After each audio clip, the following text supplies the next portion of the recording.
Hey, this is the assembly video for the CB11 counterbalance to be inserted inside the Smith machine. The unit will come with 2 weights and 2 cables and a couple bolts.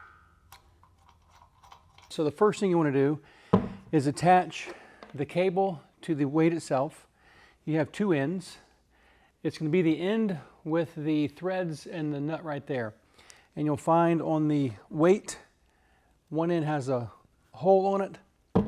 Go ahead and insert the cable into the threaded part. And then there's a second bolt right there, or a nut. That will tighten it down firmly, so over time, this threaded part will not find itself loose and fall. So first step, let's go ahead and tighten this down.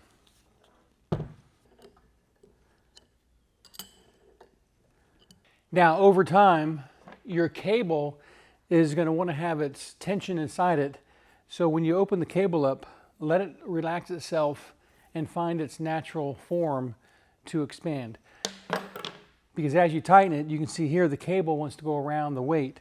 So what I'll probably do is just take the cable and untwine it from itself so I can then screw the bolt further into the weight.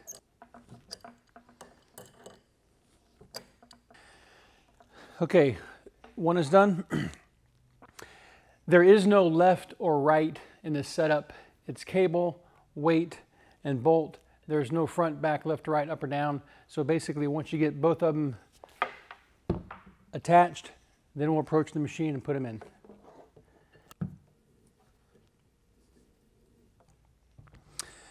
Okay, I have both the cables into the weights, and there should be 2 little nuts left over. Those will attach to the machine once we're ready to go. So as of now, let's go ahead and install the counterbalances on the machine. Okay, first step, go ahead and pop the cap off the top. There's a pulley right here. This should have been assembled during the initial phase of the Smith machine. If you assembled this with the counterbalance while you did the machine, then the pulley would go on after the weights are inside. But let's say you bought the counterbalance as an accessory add-on later down the road when you bought the unit. So pop the cap off and let's take the pulley off.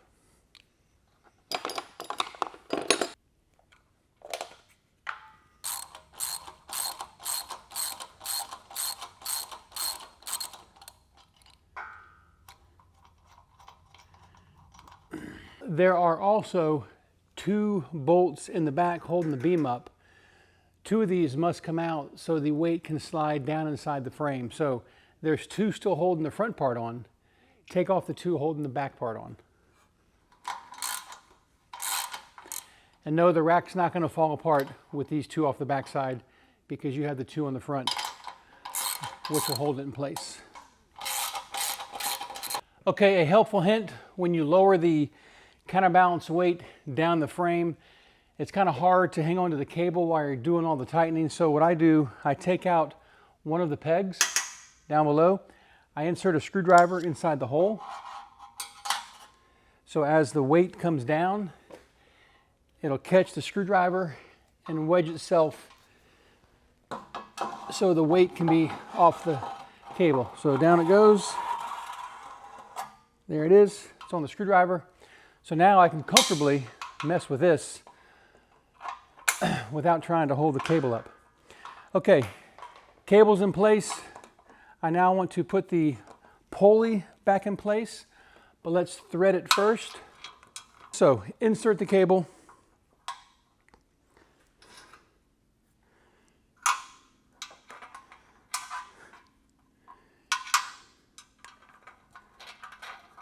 Now right here, see how the cable wants to twist itself? Make sure when you pull it through, you untwist it so the cable is naturally hanging by itself. Okay, I've got the weight inside, the cable coming over the pulley. Let's put the pulley back in place.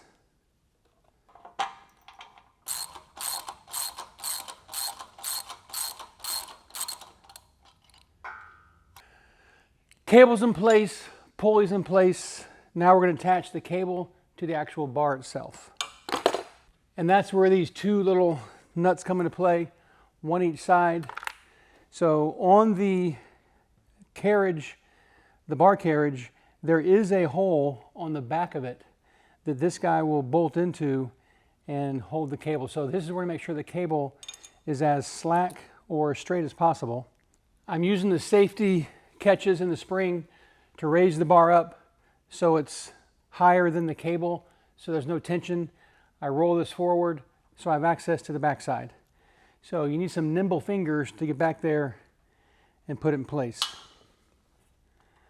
Tighten that guy down. You might need a special small open face wrench to get in there and turn it, or some pliers. Okay, the nut's in place, pulley's in place, pulley's bolted. Now I can go back and bolt the two pieces that I took out earlier. Okay, on this side, weights down the shaft, pulley's in place, bolts on the back are back in place. Attached to the bar is the cable itself. Put the cap back on, and this side is ready to go. So the last thing to do is to pull my screwdriver out, and don't let it drop with its all weight. Kind of ease it down with the cable.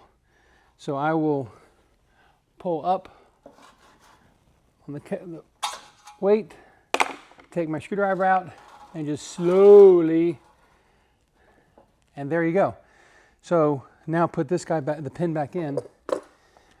One side is done. Let's do the other side, and then we'll talk about the counterbalance. Okay, we're on this side over here. The cap is off. The two bolts on the back are off. The bolt for the pulley is off. The pulley will not go anywhere. It'll roll forward, but it's not going to come out. So just let it rest that way. I have a peg off down below with a screwdriver inside. It's now time to insert the weight. Now naturally, the cable wants to go this way, so I'm going to put that in that way so it doesn't twist the cable inside the unit. Lower this down. Catches my screwdriver. Thread it through. Make sure the cable's over the pulley. Put it back in place. Two bolts in the back.